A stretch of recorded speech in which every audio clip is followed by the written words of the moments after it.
Hi viewers, and welcome to the racing-based preview for September 12. We've got two Group 1 races coming up this weekend, the Group 1 Makybe Diva Stakes at Flemington and the Golden Rose Stakes at Rosehill Gardens. To help me dissect the two races and see if we can come up with a winner, I've got Rick Chapman joining me. So Rick, great day of racing. How are you, mate?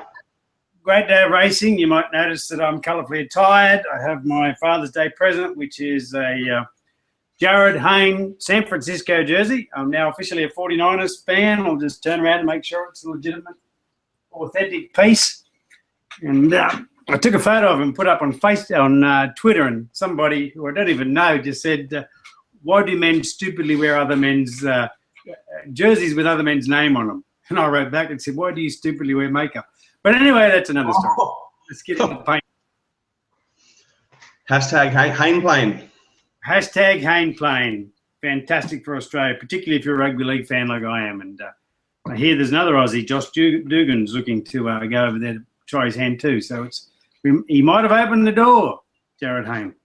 Yeah, no, it's great for Aussies, Rick. But I suppose let's get down to the racing side of things, Rick. And Makybe Diva Stakes. How do you see that one playing out? You got something picked for us?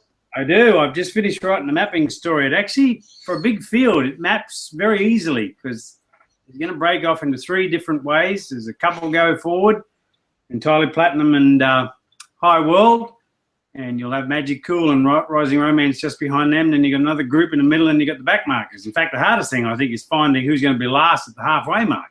Because there's like three or four of them who make their money just being back markers. But I think it's going to be a tremendous race. I like Boban. I think he's back better than ever.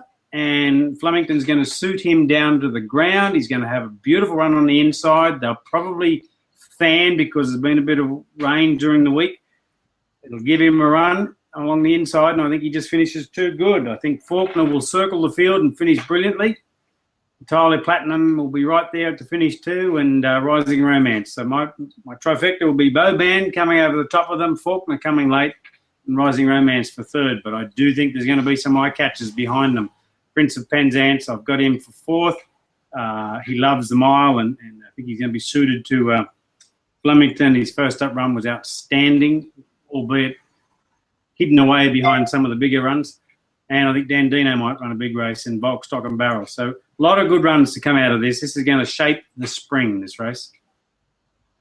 Yeah, I think so too. And you mentioned Prince of Penzance. I actually tipped him during the week, Rick, at $41. His first up run was sensational. He'd never contested a Group 1 race before. His other first up runs were sort of 5-6 lengths off the pace. So to finish 2.2 lengths from Boban, when he did a stack of work coming 7 wide and made his run late over an unsuitable trip, you've got to say he's back better than ever and unbeaten in 2 attempts over 1,600. He's sure to improve. So I think 41 looks overs for him, and I'll be having something each way on him. Oh, no question. There was 4 outstanding runs in that race the other day. His was probably the best of them. Boban's was outstanding. Weary's was a good run, and so was Entirely Platinum, and all 4 of them back up in this race. And they'll be all competitive. But I agree 100%. Prince of Penzance, he got lost because we're looking at Boban on the inside coming at Entirely Platinum, and you didn't see, that, unless you went back and looked at the replays, just how good that Prince of Penzance run was. But he's got to navigate a bigger field here, and I just think he might just be one stride away from running third. Because she's a good man. Having tipped Boban in that race, Rick, I was glad to see him win, but the run looked impressive. He was, he's added another Group 1 to his impressive list, but he didn't go around a horse. He had the easiest run in the race.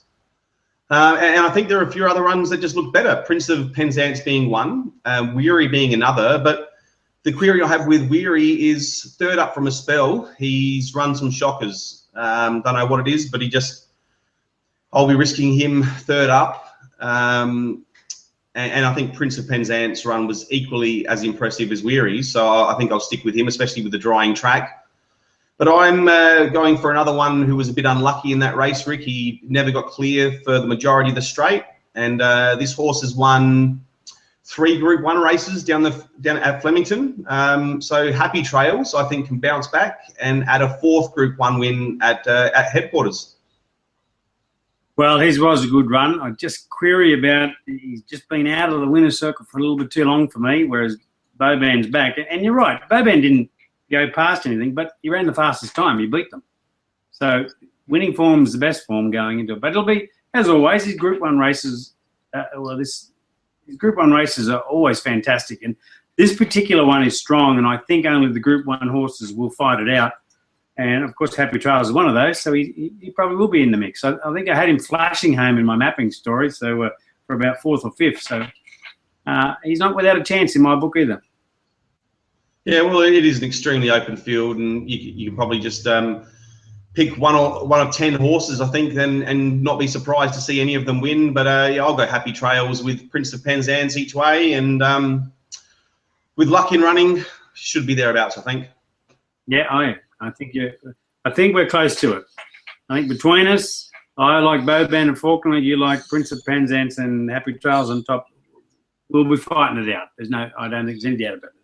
Yeah, I think so. All right, mate, over to Rosehill. We've got the Golden Rose Stakes. Have you mapped that one as well, Rick, and picked something out? Yeah, mapped that one, and again, I've gone for winning form. I know for a fact that there are a lot of good 3-year-olds in the Godolphin camp, but they rate this bloke the best of them, Exosphere, and his win was dominant. He went past Press Statement with a great deal of authority, I thought, first up, and whilst Press Statement, yes, will derive benefit and will improve because of a 1 kilo weight difference too, he got beaten on his merits and he got beaten easily. And on that score, I think Exosphere finishes over the top of him and wins. I can't see anything else splitting those two. Press Statement runs 2nd. Shards is very good. They rate him too, Godolphin, so I've got him in for 3rd, but I think Exosphere is a special. Yeah, this was a pretty disappointing race for me to analyse, to be honest, Rick, because you at first glance you look at it, and Exosphere and Press Statement are the ones to beat, but then after spending hours upon hours of form and analysis, I came back to those two.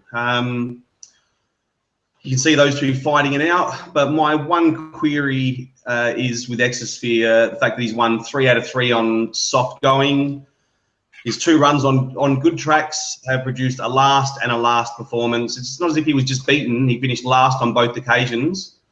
Now, there might have been some excuses, Rick, but for a favourite that's run last twice on a good track, I'm going to lean towards Press Statement. I think he can improve up to the 1400, as you said he will and is expected to. So out of those two, I'll go Press Statement, and I'm quite confident he'll win. He's a Group 1 winner on a good track with the JJ Atkins, so I'll stick with Press Statement. That's the beauty of racing, particularly Group 1s. We find different ways to reach the same result. So, we find different ways to reach different results in this case, and same with the Melbourne racing. But great racing, can't wait. And there's supporting acts in both states too that are well worth having a bet on, I think.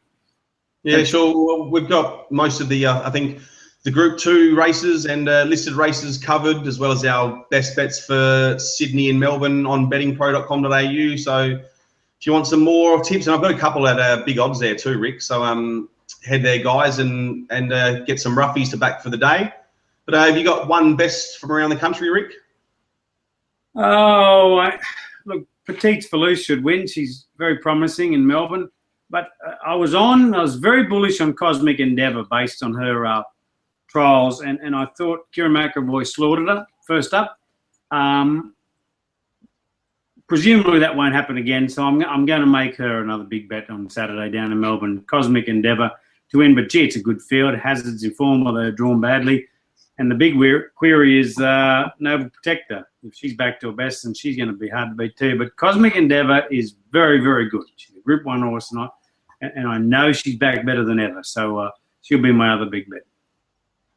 Yeah, I actually like one at big odds, Rick, at Rosehill Gardens in the Shirako Stakes. The Snowden Train Bounding was super impressive, beating Rich Enough first up. And most of the betting action will be focused around that horse and Catkins to some extent. But one of Gay's had absolutely no luck last start.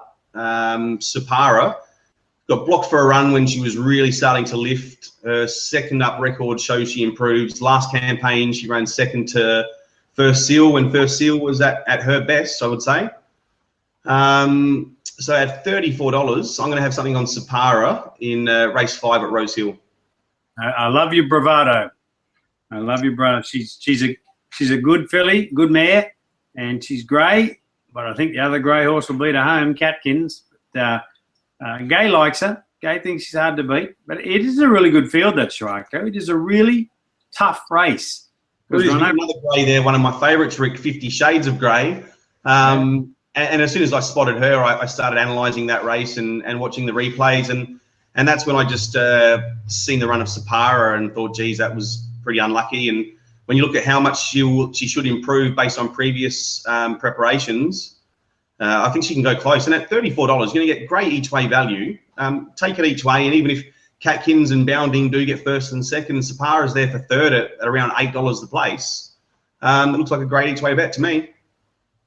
Well, good luck. You do. You're the king of trying to find value for the followers, and I certainly appreciate that. 50 Shades of Grey wouldn't win this race with a head start, though, even though she's a nice mare. But look, I just love the racing this weekend. I can't wait to get amongst it.